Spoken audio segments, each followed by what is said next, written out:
We are always talking to inspiring people and having conversations that build me. Like I always say, I invite people for me first, and then for you, obviously. And today I've got another brother of mine who is called Darren August. Darren August, welcome. How's it going? TJ, I'm doing great. Thank you so much for having me. What an amazing opportunity just to spend some time with you on this platform. I'm super excited to be here. Amazing stuff, brother. Thanks for availing yourself. Darren, I think I just want to jump into it, man, and talk to you from what you do, how you do it, and why you do it. And for the next couple of minutes, that's what we're going to spend some time on. But who is Darren? Well, what's your background and what do you do? Yeah, I am so multifaceted. It's actually hard to answer that question when people ask. Then I think, which hat should I wear? But really, I'm a husband. I'm a father. I am a family man. My family comes first. But I think I love to describe myself as a dreamer. I'm somebody who really understands my purpose, and my purpose is simply to keep dreaming and inspire others to dream. And so everything that I do in life, everything that I do in business is 100% aligned to that purpose statement. And so some of the work that I do involves, I'm an author, I'm a speaker, I'm a coach, I'm the founder and currently the director of Inspired Publishing, which is a publishing company where I help authors write and publish their books. I'm a full-time speaker and coach. So there's a lot that I do, but really everything that I do is aligned to my purpose. I think I want to dive into this whole concept of you being a man. So first of all, you're a man, and then you're a husband, and then you're a father, which brings in quite a lot of dynamics. Not so long ago, I was having a conversation with another brother, and we were talking about the dynamics of being a man, and not to say that it's not complicated being a woman. You're born with whatever that you are. But in your journey so far, you have said you put your family first. Yeah. And I don't think that has come very easy. How did you become to that realization that you need to put your family first? Because for me, if we were to talk about putting your family first, I think the definition of family needs to come in first before we even talk about putting your family first. What is family? You know what I mean? So let's dive into that, man. Sure thing. So I think for me, it almost starts a little bit differently because for me, it's actually God first and then family. And so I've realized that if I am going to be a leader to my wife and my family, I need to be led as well. And so for me, I have to be constantly finding myself in a position where I'm open to being led. And in my situation, that is really being led by God, being led by the Holy Spirit, so that I'm able to bring my best to my family all the time. It is obviously not an easy thing, especially in the times that we're living in. To be a man, there is so much demands on men to provide, to be there emotionally, to provide financially. And so we're living in a time where there's so much and you're being pulled in so many different directions all the time as a man. But I think I'm so grateful for having made the right choices in choosing my life partner. And so my wife is my best friend. She's my teammate. She's my business partner.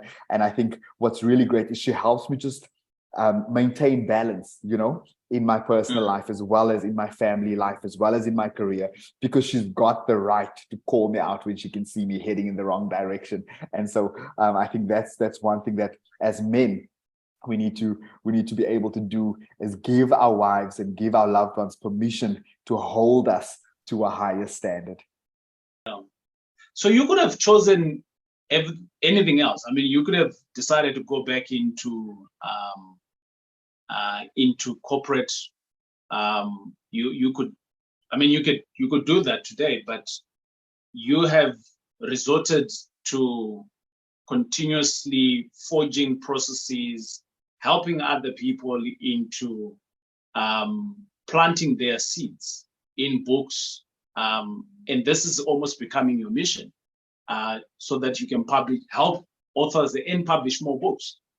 Now, why that line of business other than anything else?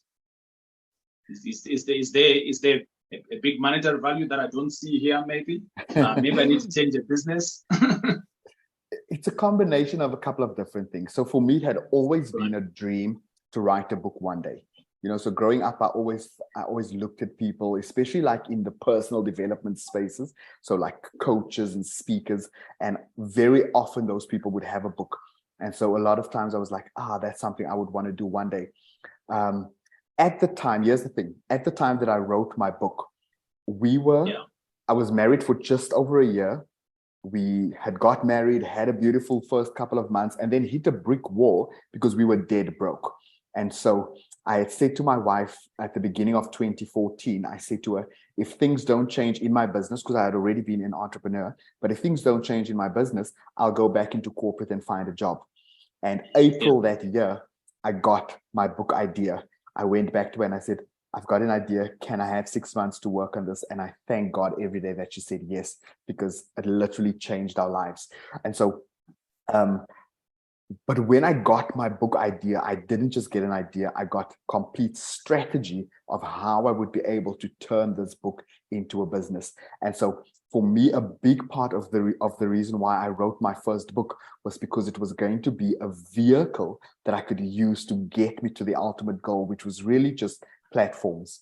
I always wanted platforms. I always wanted to be on stage. I wanted to be able to be the kind of person who could impact other people's lives by living out my purpose and by being able to really, really speak to the dream on the inside of other people. And I felt like the best way to get to that was by creating a book that would give me credibility and put me on platforms where I would be credible and have authority and be able to really, really live out my passion and be able to use my skill to generate income. And so for me, it really is an absolute blessing that I get to merge two worlds, which is passion and profit, because my book has been engineered and structured in such a way that it literally is still our main business to date. I haven't had to write another book for the last 9 years, because the first book I wrote, I got it right the first time. I had strategy.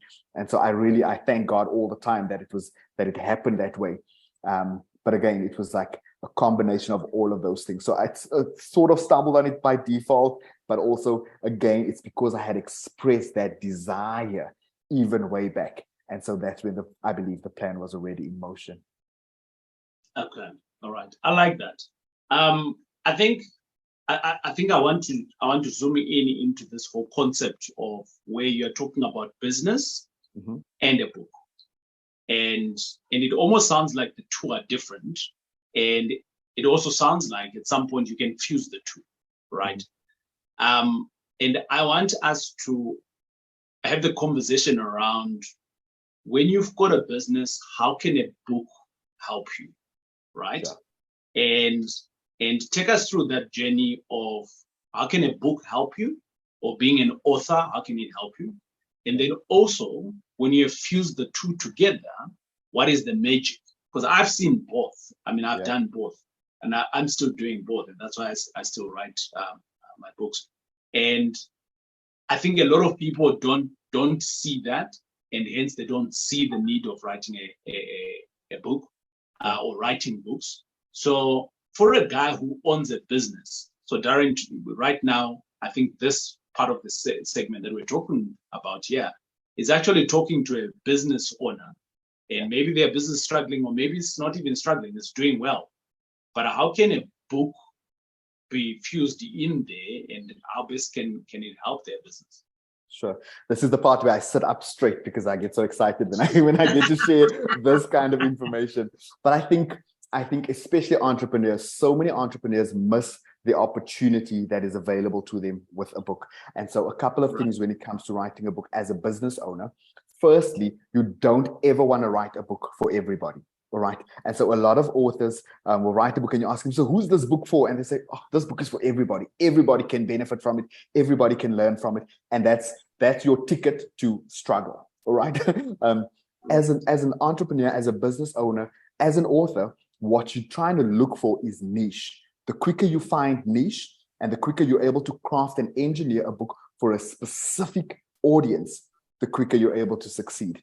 because now you're able to package information that you know is in demand, that you know people are looking for, and you have a much better chance of success. And especially if you're wanting to build your book into a business, you have a much better chance of success if you're able to craft a book that serves one person, as opposed to trying to write a book that serves everybody. Because if you can find the one person who's going to benefit from this book, then you simply need to find 100 others, 1,000 others, 2,000 others, because you know exactly what your book does for them. So that's one of the first things. The other thing that's very important when you think about turning a book into a business is so many aspiring authors plan to write, but they don't plan to sell. And so you write this book, but you have no plan for what happens after I write that last chapter. How do I market? How do I promote? How do I sell this book? And so here you've got this great tool, but you don't touch up on your sales skills. You don't get mentorship or coaching. You don't work with anybody who can help you map out a strategy to get your book into the hands of your ideal readers. And so that is the reason why so many authors don't succeed. I don't know if you know this, but the average author, especially a self-published author, will sell 250 copies of their book in their lifetime, and then you don't see about it or hear about it again. And that is a sad statistic. And so the reason why that happens is because there's no strategy. They've simply had the idea, I want to write a book. They've completed the project, and it now has just become a tick box item, and they haven't taken the time to realize what brings me to the next point, which is the money is not in your book. The money is around your book. And so once your book is done, you need to now find ways to develop other income streams that can all emerge from this one product. And so in the coaching that I do with authors, and when I work with aspiring authors, we literally put our heads together, and I start off with at least 5 income streams that you can create from just one book. And then we try and build it up to even 20 income streams. And that's what's possible. All right, just depending on what the author's vision is for their book. And so sometimes it's as simple as, once you've written this book, I call it a what else mentality, where you need to spend some time thinking about your book and ask yourself, what else? What else could I do with my book? Could I possibly turn this book into a conference? Could I possibly turn this book into a stage play or a movie? Could I possibly host a retreat? And by just asking what else, you'd be so surprised at the amount of income streams you could create from that one product. I really like your statement of saying the money is not in the book, it's around the book, right? So I think a lot of authors, including myself, I used to think that the money is in the sales of the book, only to realize, no, really.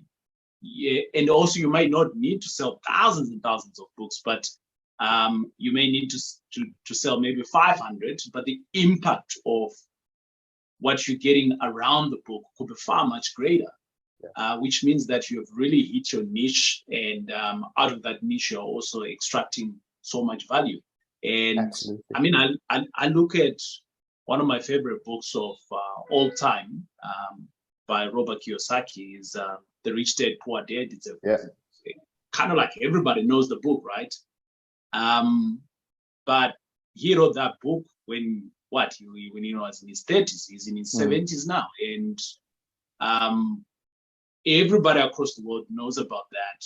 But there's lots of things that have come out of that we can all identify, from property investments to trainings, to seminars, to retreats that you were talking about. So again, I think I get it.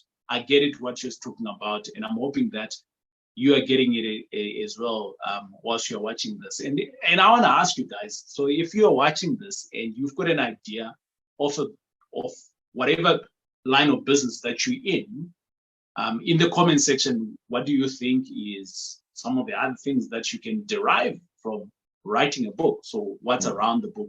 Where's the money? The money is around the book, not in the book. Yeah, you got that right. So Darren, I want to jump in, man, around this whole concept of you now navigating.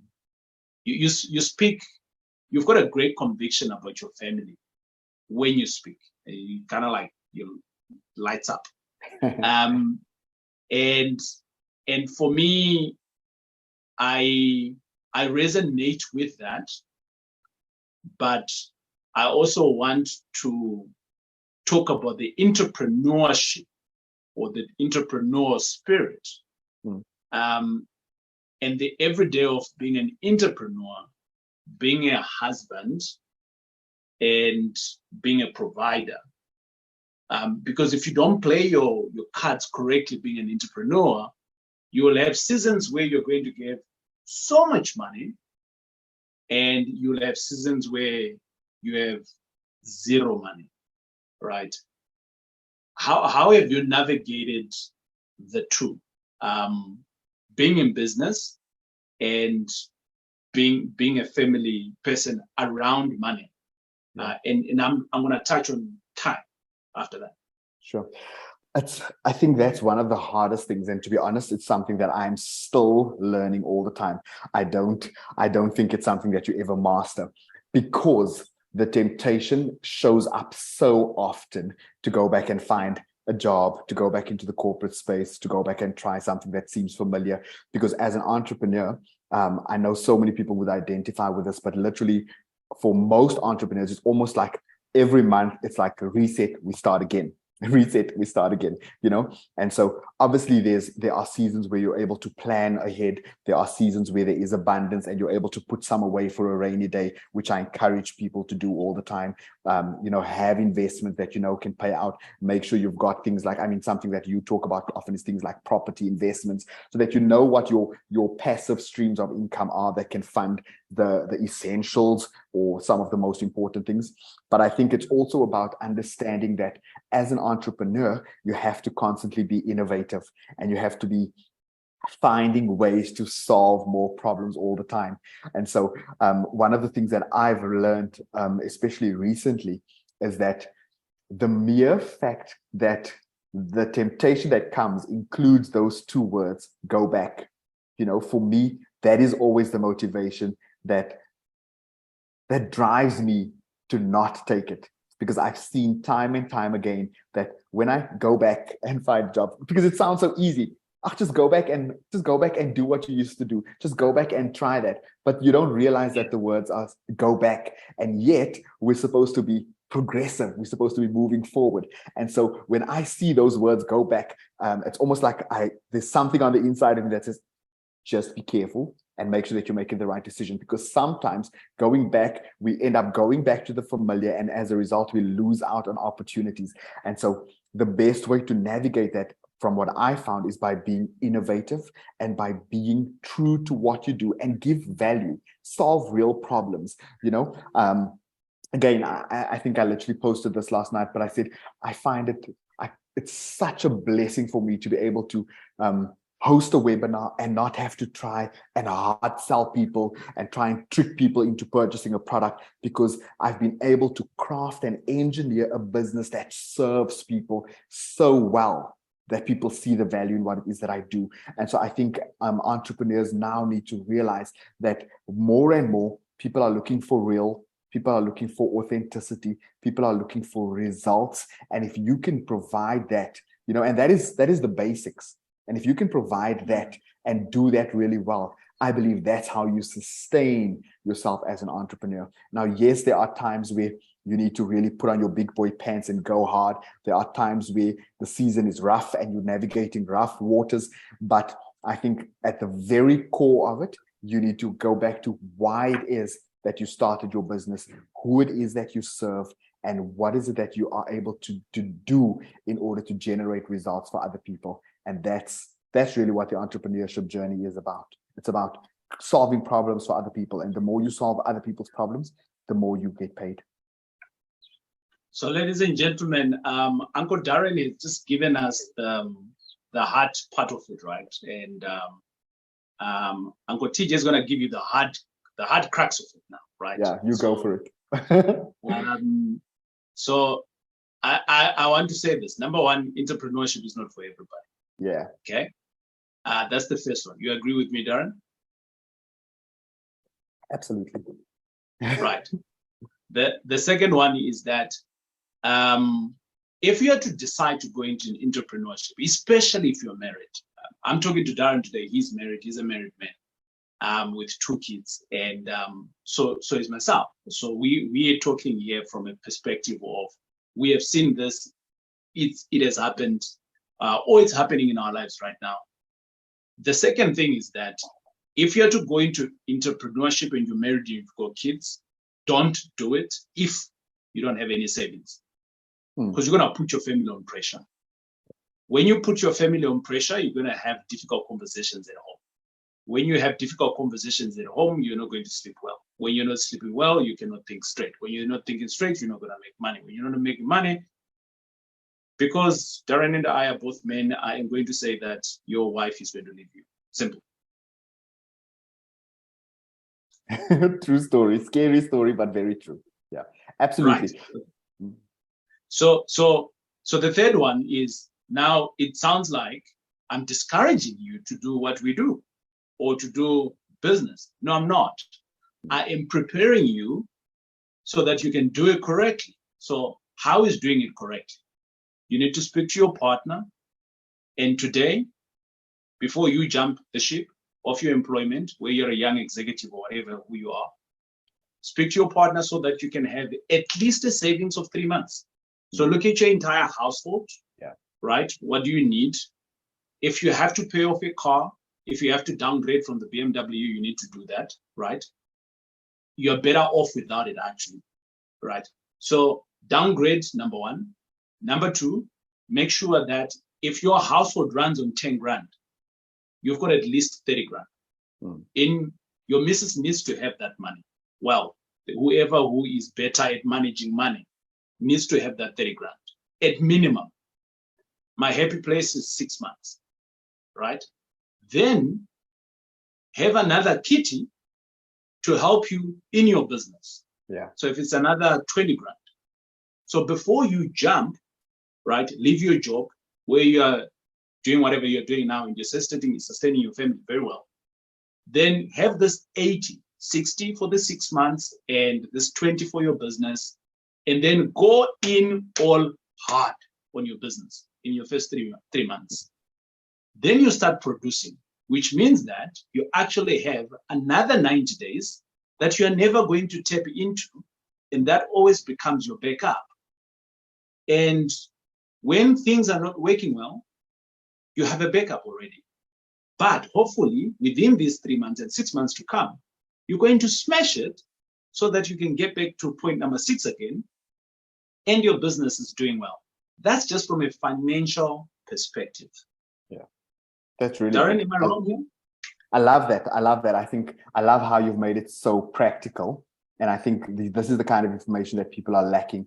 I saw something the other day where somebody said, if you start dating somebody and this person is an employee and has a great job, you can't get married to this person and then decide that you want to be an entrepreneur. You have to discuss that ahead of time, because this person married you knowing this is the level and this is the life that you're going to give them. And then all of a sudden you now just, throw them into a life that they didn't sign up for. And so it's very important that you start with that communication, like you mentioned, so talk about it up front so that you are not putting your family at risk. But I love the fact how you've broken it down for the 3-month kitty, 6-month kitty. Love it. Absolutely. So true. Yeah. I think the last one for me, Darren, was we're talking about this relationship of the married men, and having a family and doing business, is the time factor. So we've spoken about money. How do you manage time? Because I think for a season, for me, I thought that being available to my business was more important than being at home. Because if I'm at work, I am producing. So, hey, if you guys can spend 5 grand over the weekend because I was at work, why do I have to be there? It's cool. I provided. So what?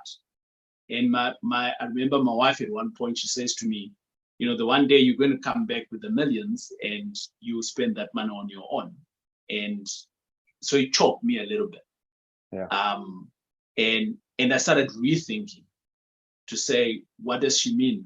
And what is this? And so I've now been asking other entrepreneurs to say, from a time perspective, whilst you're running your business, how do you balance that? You know, business, family, even spouse, and to yourself as well.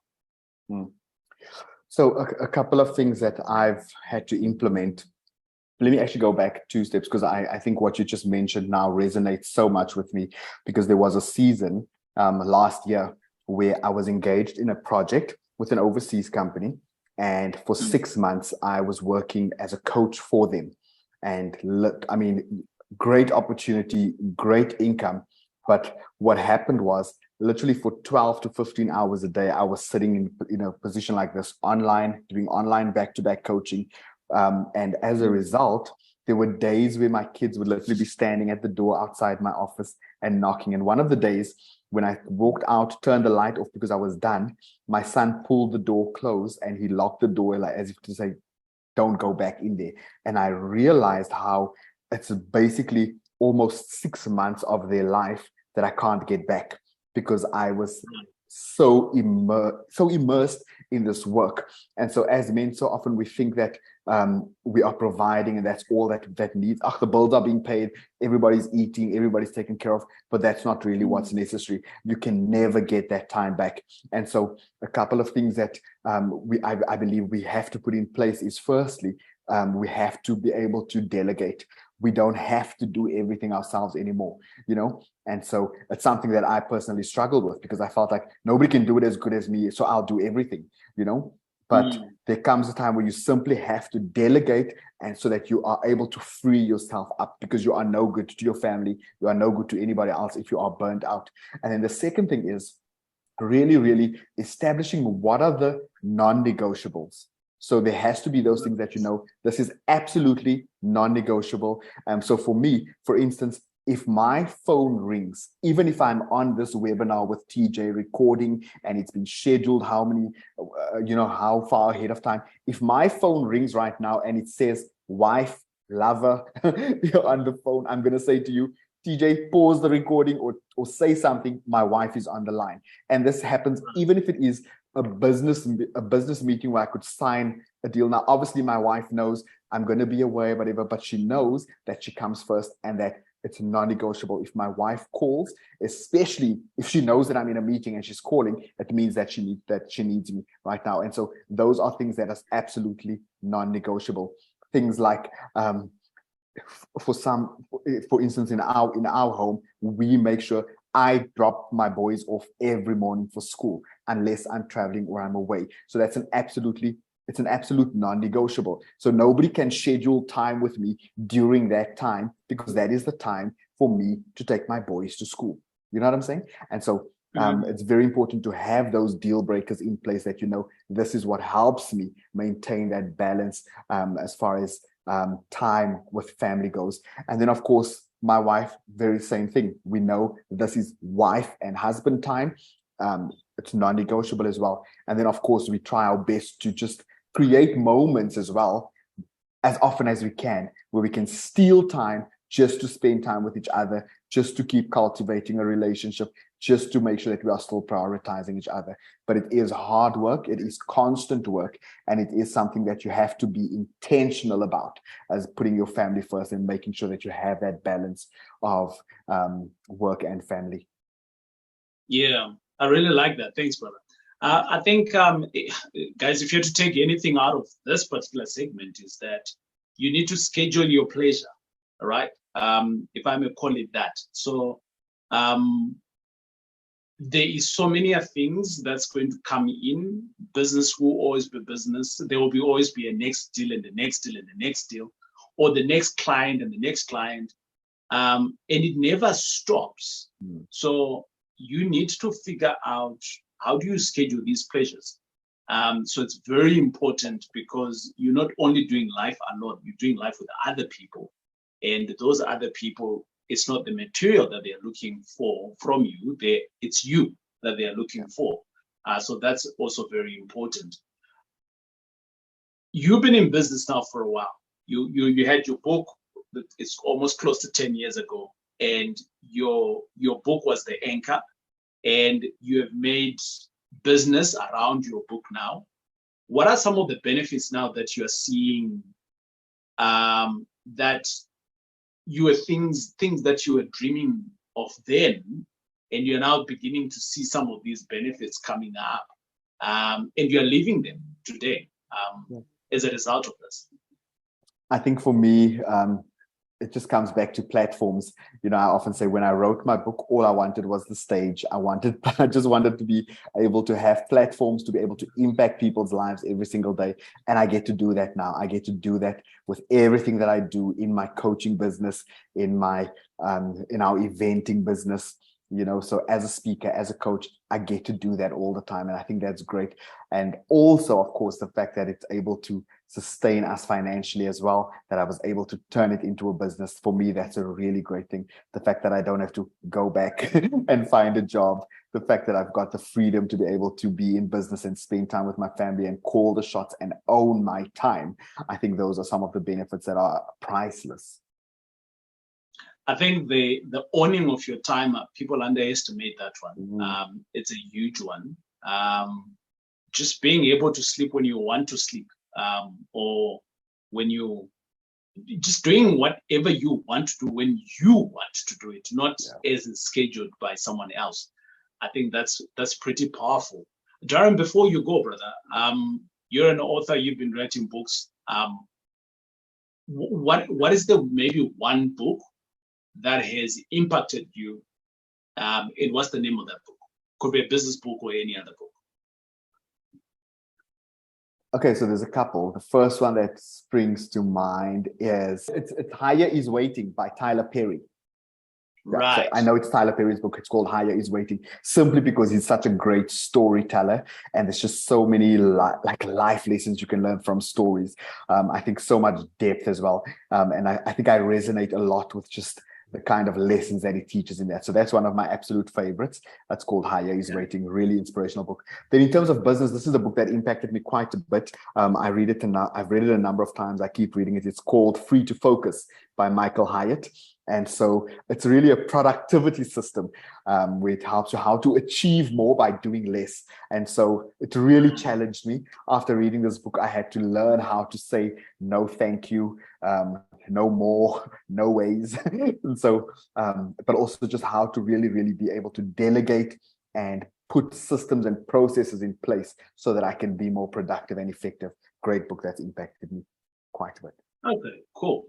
If we had to look at 10 years ago, whilst you were still the lecturer, and because that's where you were about 10 years ago, right?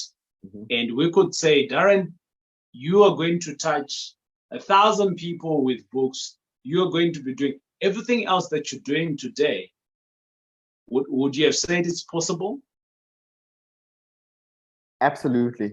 Absolutely. I think people often ask me that question, like, are you surprised by what you've achieved? Are you surprised by some of the accolades? And my answer is always no, I'm not surprised, because I always knew that I had it in me. But I knew that because I know the God that is in me, and I know what's possible. And so for me, even my greatest achievements are still only the tip of the iceberg, because the best is still to come, And so I absolutely always believed it was possible. I always believed that if I can think it, if I can dream it, and if I can imagine it, I can absolutely achieve it with hard work. What I would say to my younger self, what I would say to myself 10 years ago, is probably something like, start sooner. I would drill it into my head. I heard this concept recently that says success loves speed, and I feel like if we just try sooner, do sooner, fail sooner, pick ourselves up sooner, we'll get to the end goal so much quicker. And so I think a lot of times we are afraid to step out because we are held back by fear. We're afraid of failure. We're afraid of the success. We're afraid of what could be and what could happen. And so as a result, we just don't start. But I've really learned that the quicker you start, the quicker you're able to learn the lessons that need to be learned so that you can get to the results that await you. Lovely. I like that. Darren, before you go, man, thanks a lot for your time. But what does success look like to you? So to me, success is at the end of the day, when I walk out of the office at home, or when I walk into home, or if I return from a trip or a speaking engagement, having my wife say, "Lover, I'm so proud of you." I feel like for me, there is nothing more fulfilling. You know, we went through a really tough season recently, and she said to me, "I want you to know that the season we're in is not a reflection of you and who you are. It's just a season." And so for me to be able to have somebody by my side every single day that believes in me that much, that loves me unconditionally, that sees the potential in me, that wants the best for me, that is my biggest cheerleader, that sees me as a hero. For me, there is nothing better than that. There's absolutely nothing better than that. Obviously, once my kids are talking and they can say it as well, that's going to be, it's going to be great as well. But for now, it's my wife. And for me, that is the absolute epitome of success. I read a book that's called The Unfair Advantage, and it speaks about different forms of unfair advantages that people have in life. And the more you speak, for me, your unfair advantage over everything else that you do is your partner. So really, really excited and grateful for you that you found a partner that can speak life into you or into each other, and that you can do life together. Because I think what I see is one makes one, but two makes three. And it's just that drive that you can take from putting a partnership together. And if especially if a partnership that's now understanding each other, the world, it's just unstoppable what you can do. So well done in the conviction, and well done in identifying and nurturing that as well. It takes time as well to nurture that and figure that out, that we together are actually one team and we're working into greatness. So thanks a lot, Darren, for your time. I really appreciated spending time with you. Good luck with your endeavors. For people that are wanting to start off their journey of entrepreneurship, in the description, you can see Darren's credentials and details on how you can do it. Maybe you're trying to figure out, how do I figure out this business and a book? Or maybe you're trying to figure out, how do you actually start a book and you've never thought about it, and today you're like, oh, I can. So Darren is the guy that can help you. The process is pretty simple. You can do it. I've done it 3 times. A guy that, whose English is like 5th language, but I've written a couple of books. So you too can do this, and you can improve either your business, start a business. The money is not in the book. It is around the book. It is I, TJ. We'll see you on the next video.